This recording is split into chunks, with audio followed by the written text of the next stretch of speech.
Good afternoon, everyone. Hi, my name's Katie Creswell-Maynard. I'm the Chief Executive of Engineers Without Borders UK. Nearly spilt water all over the stage then. Pleased that there's someone in the audience. I've got a fan already. Someone with Katie for Activities on your t-shirt. Thank you.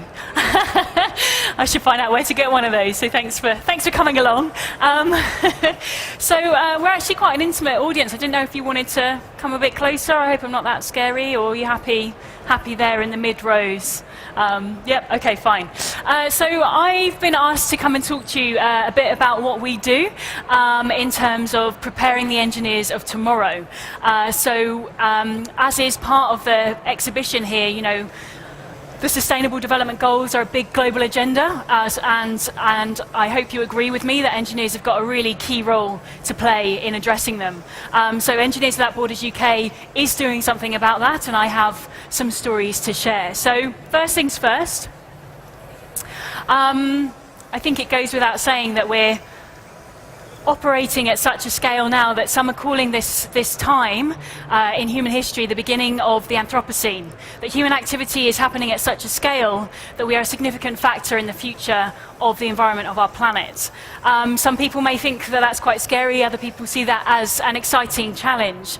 But the facts remain that we are a contributing factor, compatible with that of nature herself. So I think it's worth pointing out that we are literally engineering the planet that we live on, whether that's the atmosphere that we're talking about through the impacts of climate change, or whether that's about the natural resources. So I read a statistic recently that says we're moving more natural resources every single year than nature is itself. So things that we're digging out of the ground, the fact that we're moving waterways around, etc. I think that's a phenomenal reflection on what we're achieving as human beings.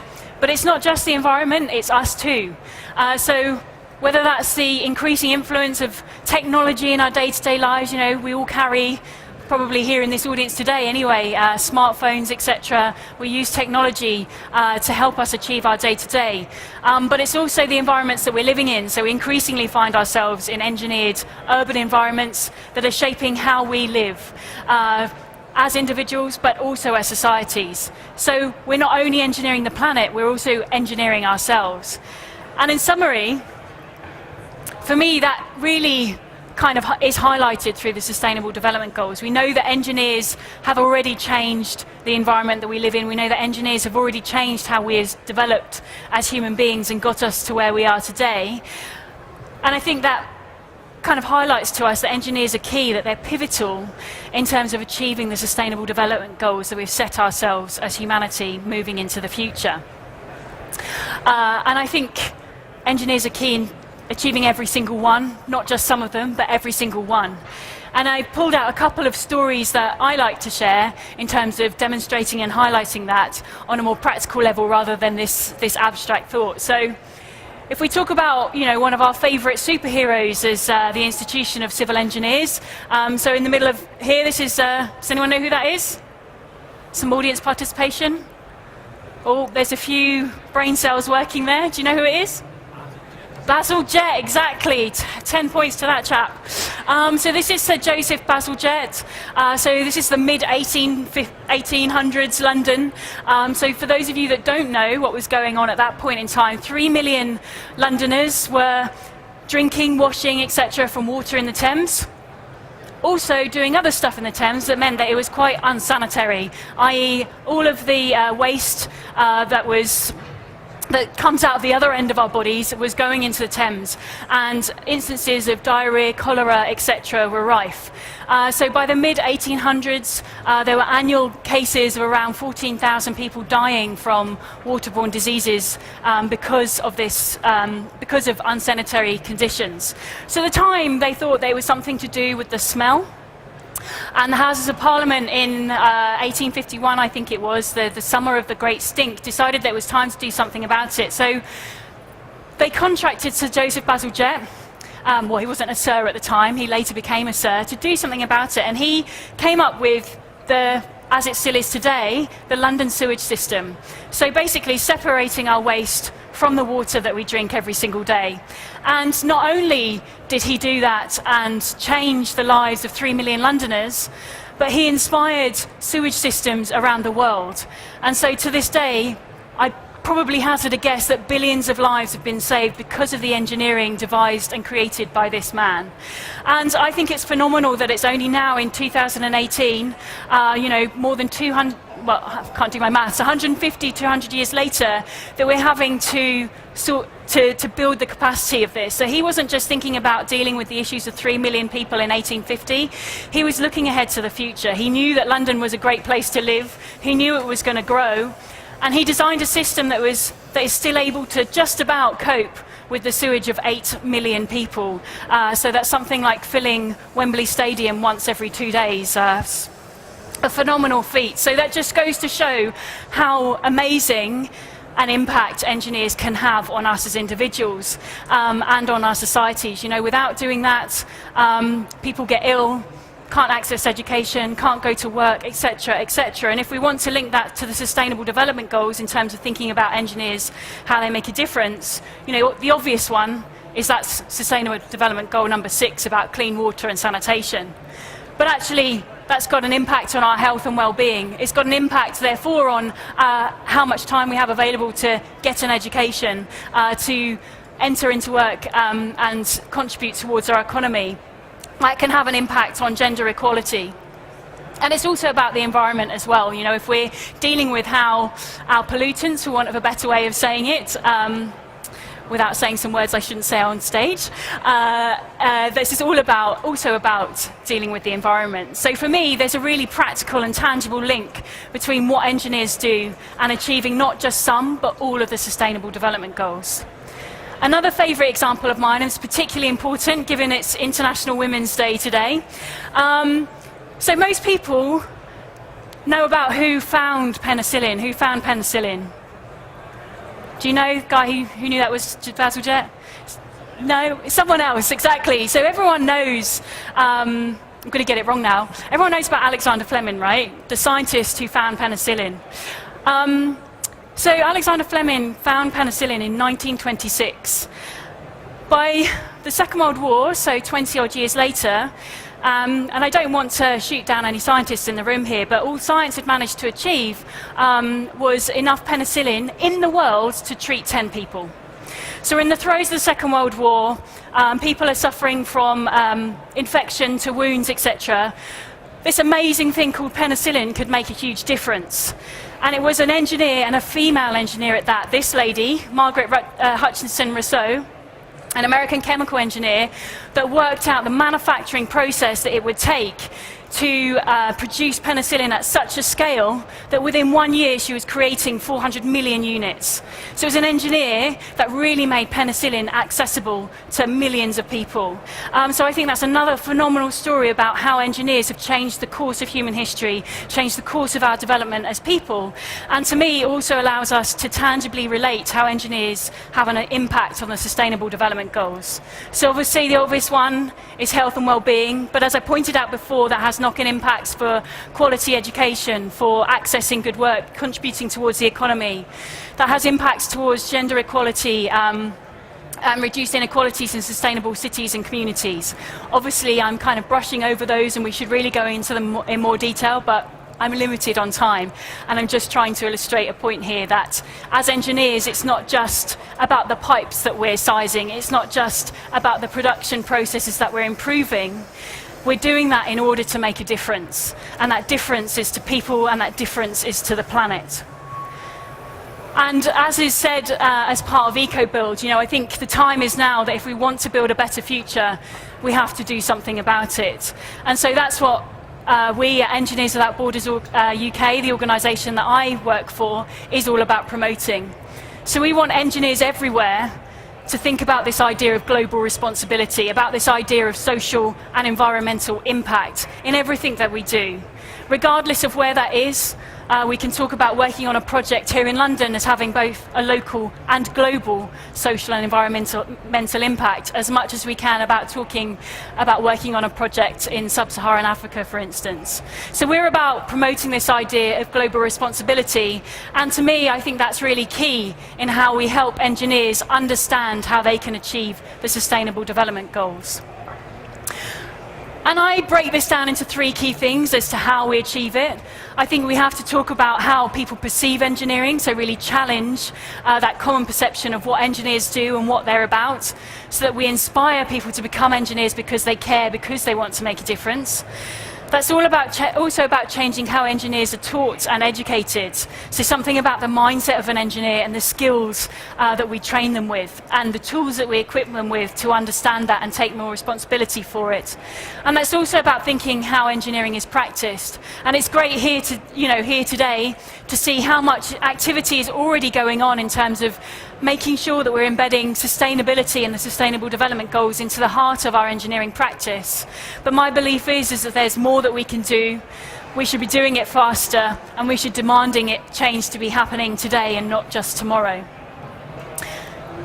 So we work to change how people perceive engineering. So, when you go out and talk to members of the public, common perception is that engineering is very technical, isn't necessarily related to making a difference to society or the environment. And what we want to do is promote a narrative that changes that says that engineers save lives, engineers transform lives, just as in the same way as you think about a doctor doing that. So we're all about promoting that, and we have a large community of volunteers and members that work with us to get out into schools to promote that idea. But we also work with universities, so we run an inter-university design competition that every year attempts to put as a key foundation stone in young engineers learning this idea of their role in achieving global responsibility, their role in achieving the Sustainable Development Goals. And for us, it's really important that happens in the first or second year of their education, so that it's not an afterthought, so that it's actually happening right when they're beginning to think about their life as an engineer. And to me, that's about some of these skills. So this is obviously in addition to the technical skills that we talk about as engineers. But I think that's about promoting that engineering is as creative as it is scientific. Having a creative mindset is really important as an engineer, just as it is to have that scientific and mathematical ability. And as we look at the broad spectrum of engineers, we need a spectrum that goes from the most creative to the most technical. It's also about having empathy. So how do we support engineers to better understand that the impact that they will have will be on people? So isn't it important that we as engineers understand people in the first place and understand how society works? And if we don't, we know who to go to and talk to. So how do we broker a conversation? How do we broker a relationship between engineers and social scientists, and learn from them and learn through doing? And in the work that we do, so part of our operations as an organisation isn't just about educating the engineers of tomorrow. It's actually about working with partners who are, I guess, at the cutting edge of addressing some of the inequalities that are highlighted by the Sustainable Development Goals, by working with partners in some of the most resource-constrained environments on the planet to ensure that people everywhere have equal access to clean water, improved sanitation, clean energy, and a resilient built environment. That actually through learning how they do that, how they engage communities in engineering decision-making, and they're not just making decisions on behalf of communities, how do we then disseminate that here in terms of improving how engineers think about how communities engage in our decisions as engineers? So that's all about developing empathy. That's all about developing a sense of awareness that what we're doing as engineers isn't just about technical decision making. It's actually about making decisions that are going to impact people. I think there's also an element of helping engineers to understand the subjectivity of the decisions that they make. We very heavily focus on the scientific and mathematical aspects of how we make decisions. I don't know how many of you here today are engineers, but quite often, we get very excited about scoring matrices and marking criteria, and we get hung up on what the numbers tell us. But I think it's important oftentimes to remember that in order to create those numbers, we're often making subjective choices. So we're making a value choice about how important one criteria is over another, for instance. So how important it is to consider an environmental aspect over a financial aspect, for instance. And there's a value proposition in that decision. That's not just something that's a purely scientific decision to make. So it's all about highlighting that engineers as a profession, we're looked at for our professional judgment, and that's not just based on putting some numbers into a machine and seeing what the answers tell us. There's actually a human and subjective component of that.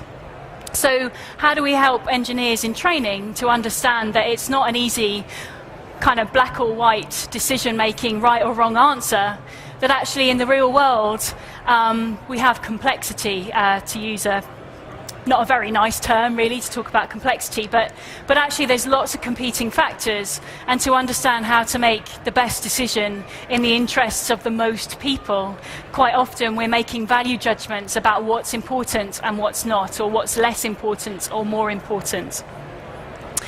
I think there's also an aspect of how do we understand ethics, and this comes back to that idea of subjectivity. Ethics is not a clear-cut subject to talk about, and this comes back to our societal discussions on what's important and what's not. And I think there's ways and means in which we can support engineers to really get to grips with that, much more than just understanding that we have to adhere to a code of conduct. What does that code of conduct actually mean in practice, and how do we explore those issues as a group of engineers? I think this one here is a bit of a complex statement in terms of what it means, but contextual listener. So many times I've heard the statements, we've got the technology that provides the answer. So why aren't these problems solved? If we know the answer, why aren't these issues, why aren't the Sustainable Development Goals solved already? Well, I think that's because we haven't got all of the answers. Every new situation, every new context is unique. We may be able to apply things that we've learnt and technologies that have worked, or infrastructure that has worked in other contexts, but that doesn't mean to say that it will work in this new situation. And that's all about appreciating diversity, that there are common needs that we share as human beings, but there's values that differ from place to place. There's environmental factors that differ from place to place.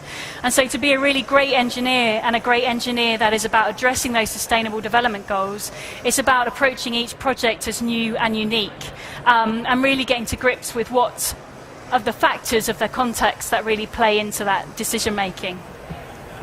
And that's all about being respectful for the community and the environment in which you're working.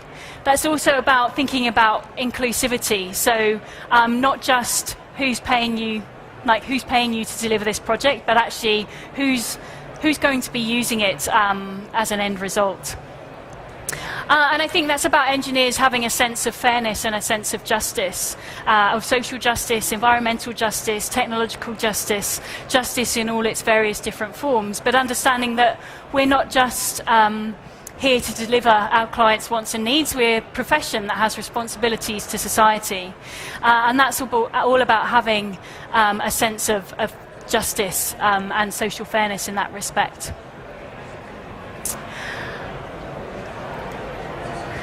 And so I think before I'm sort of interested to hear what people's ideas and thoughts and questions might be.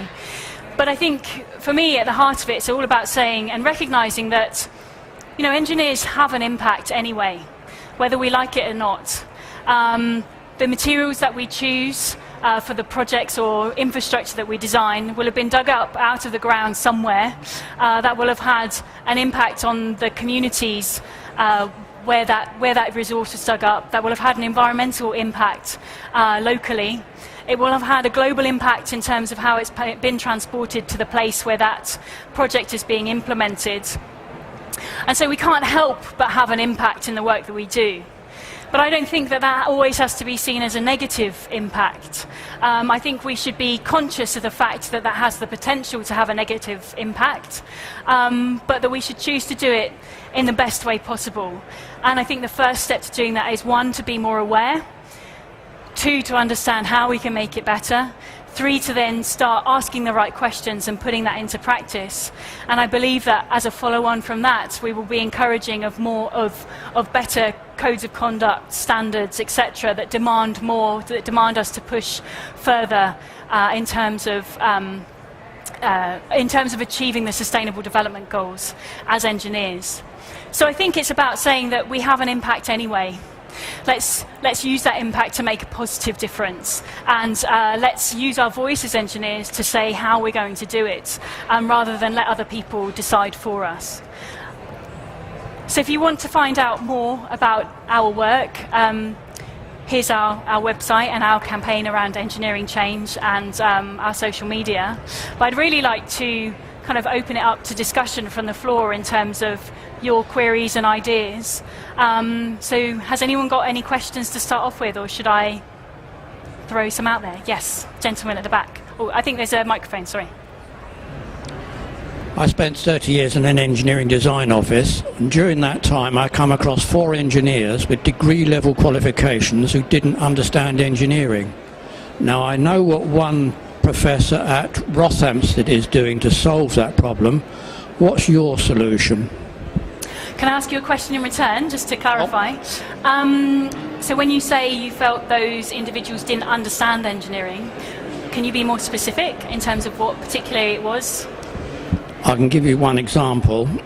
He designed a telescope, and I looked at it and I said, there's 8 design errors on that. We're talking about an engineer who got a degree at Oxford or Cambridge, I've forgotten which, and he was a chief engineer for a FTSE 100 company, and he didn't understand engineering. You'd see it from the mistakes he made on the design. So I think this is a really interesting question, and I think part of it comes to what's the purpose of education? What's the purpose of educating someone to be an engineer? I don't think we can expect that, especially because engineering is such a broad subject. I don't think we can expect engineers to be educated in the way that trains them specifically for a job. I don't think that answers your question directly, but I think it's worth putting that on the table as one aspect of it. I think what I would say, it's about educating people with the right tools and mindset to help them understand the processes that they need to put in place and what they need to be aware of. I think if I'm kind of understanding your question correctly, I would perhaps interpret that they hadn't necessarily understood what the question was in the first place, that they were solving a problem that actually wasn't the problem that had been proposed. And for me, that's about something that we propose is it's just as important for engineers to think of themselves as problem solvers as it is for them to think about themselves as problem identifiers. And that a really important first phase when you're given any project design brief is to take the time to really understand it, to ask questions, are the right assumptions in place? Because otherwise you're going to end up proposing something that actually doesn't fit the brief. I'll give you 2 more. Professor John Crawford at Rothamsted, his solution is to make third-year students do a research project. You cannot do a research project without understanding. I'll give you another example of who didn't understand. He was a chartered engineer, hadn't got a degree, but chartered engineer, aged in his late 20s. And he wanted me to teach him how to use one of these newfangled programmable calculators. And after an hour, I'd convinced him that he'd learnt everything he'd ever learnt the wrong way. And to give him credit, the following day he'd come up to me and he says, yes, you're right. The only trouble is I'll have to relearn everything I've ever learnt. Okay. Research projects, I think, are the answer. Yes, and actually I would agree with you. I think, you know, having been educated as an engineer myself, the knack of engineering, if you like, or the art of engineering, I really believe is this creative process, is understanding what the problem is in the first place in order to then be able to solve it. And I think that is about proposing time and time again projects for engineers to work on in a fail-safe environment such as an education institution, where they can understand how to ask the right questions, how to shape a project brief. So the design program that I mentioned at the beginning there uses this pedagogy known as project-based learning. So rather than teaching theory and then setting one project right at the end of your education as an engineer, so you get one chance at trying to apply that theory to a real-world context. It's about saying from day one, we're going to give you real-world challenges, and it's really important for you to start to get to grips with the process of how do you understand that challenge in such a way that you can identify a problem statement to then solve the problem. So I agree with you there that it is about proposing projects, and it's not just about doing one at the end, it's actually doing multiple projects all the way through your engineering education, so you're exposed to lots of different ways in which you might be challenged in your thinking of addressing an issue. I think that one of the problems is that it's still easy, or it still can be done, that you learn a subject by rote without understanding. That'll get you through the exam. What it will never get you is the respect of the people you work with. Yeah, and I would agree with you again. And I think I'm not sure whether I should really say this, but someone once said to me was, well, it's easy for academics to mark a maths paper because it's a right or wrong answer. It's hard to mark a project and to mark lots of projects, especially when you've got hundreds of students' projects to mark, because it's relatively subjective. So I think it's that balance between how do we support our education institutions to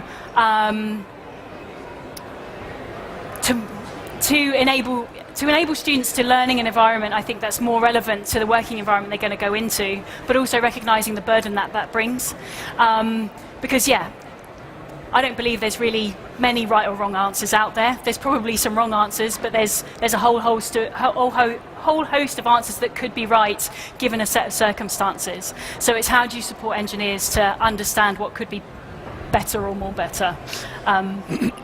During that 30 years, I only come across one design which didn't have any disadvantages. Exactly. It's all about that art of compromise. So would anyone else like to, join in the same conversation or ask a different question? And thank you very much, by the way. So earlier on in your presentation, you mentioned that engineers in the future will have to develop a strong sense of social justice and a good ethical understanding of situations. And these are things that aren't typically covered in an engineering curriculum at university. How can a young engineer develop that sort of knowledge? Yeah. Well, how would you answer that question? So I think it's a number of different things. So one is about how are people inspired into the subject in the first place. So I think it's about encouraging people to choose to become an engineer because they want to make a difference. So they have that at the heart of why they chose to be an engineer in the first place. That's not going to be true of everyone, and I think that's okay. But I think it's about inspiring more people to come into the profession because of that in the first place. Then I think it's about providing people with opportunities to have their awareness raised. So one, it's about working on more projects where issues like that are highlighted. I don't think you really get to grips with those ethical or social justice issues when you're learning by rote or you're learning theory. Those are things that you can only really grapple with in discussion, in seminar, which is not traditionally how engineering is taught. So I think it is about this kind of flipped classroom approach where it's not someone stood on a stage at the front transmitting information. It is about perhaps the academic as a facilitator in the classroom. That's not without its challenges in and of itself. That's an art, an educational art. And I think it's also about how do you especially given the majority of our universities, especially here in the UK, aren't just engineering universities. They're universities that have multiple departments. So how do we how is there a link created between the engineering departments and perhaps some of the other departments that can bring that expertise in? So at least first and foremost, engineers' awareness is raised. I think we all have choices as individuals as to how much or how little we then engage in each of those various different subjects, and some people will naturally then gravitate towards getting more and more involved in the ethical aspects, or less and less involved because they're more interested in something else. But I think it's about raising people's awareness first and foremost, then giving them the opportunity to engage in that, ensuring that at minimum everyone has some sort of engagement, which is why for us with our design challenge it's important that that is not an extracurricular activity.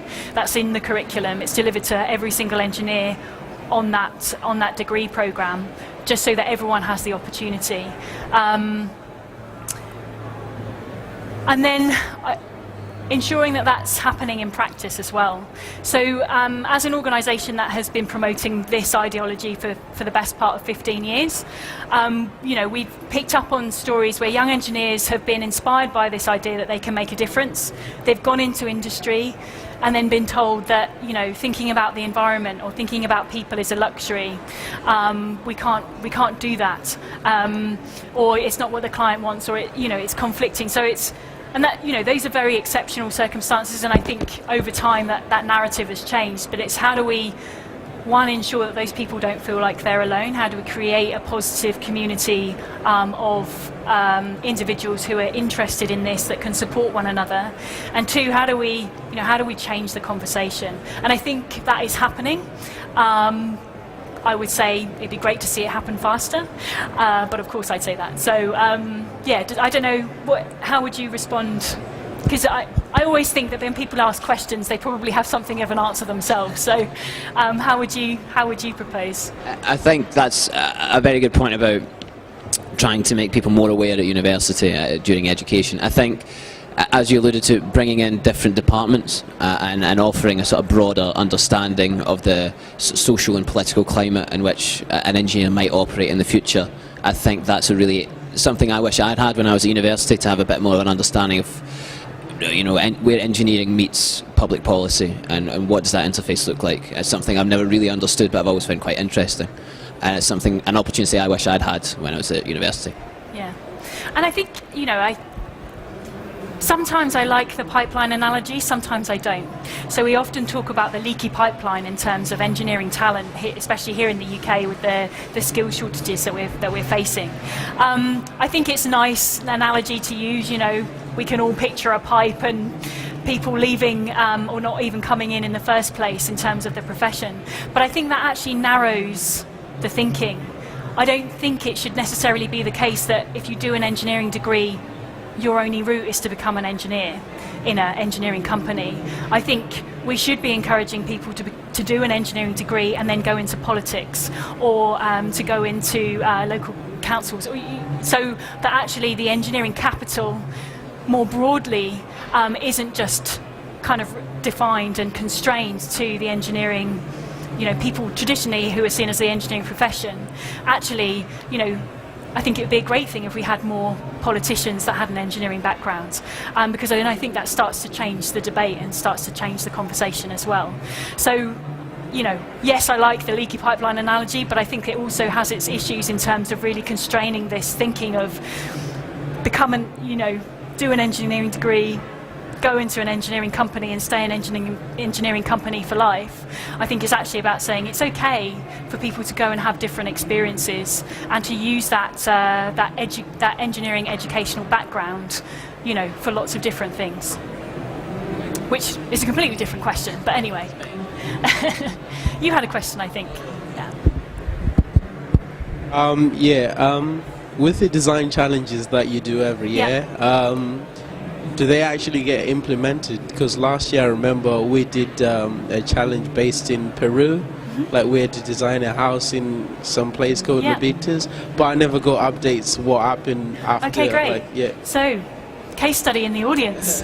Someone who's done now a design challenge. Which university are you? Portsmouth. Portsmouth, okay, great. So it's a really good question, and it kind of comes back to the issue that was raised by a gentleman at the beginning, that the university should be the space where you learn, and that you can learn to fail safe.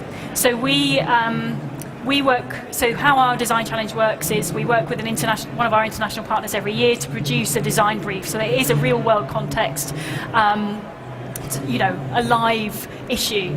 And the benefit that the partner sees with that is that they're crowdsourcing lots of different ideas from, the bright young minds of around 6,000 engineering students in the UK. What we can't guarantee is that any of those ideas may then be implemented straight away, purely because we want to give each and every one of you the opportunity to explore that issue in your own way and learn through doing. So who know, of course, hopefully, in amongst 6,000 students' ideas, there'll be some good ones, but we can't commit to implementing them until we've got that all back and we've gone through a process with the partner. So it's just a longer-term process, is what I'm trying to say, is that we're working with those partners in the longer term. So we bring all of those ideas back, the ones that get submitted to the actual grand finals at the end of it. We process that all, we give it back to the partner, we then have a conversation with them about are any of them of interest, then work with them into the future through the recruitment of more experienced engineers that can help them implement it.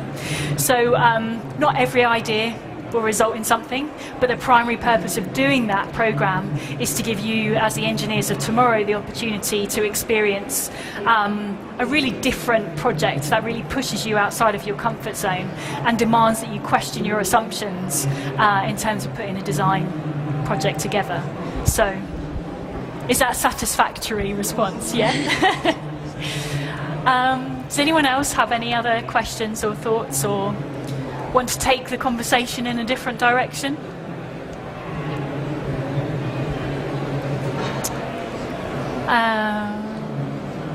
No? Okay.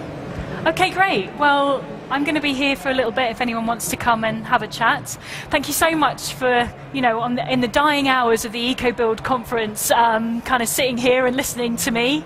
I hope you found it somewhat informative, if not a bit more informative. And yeah, I think enjoy the rest of the show. And thank you to the ICE for letting me get up here and stand. So, thank you.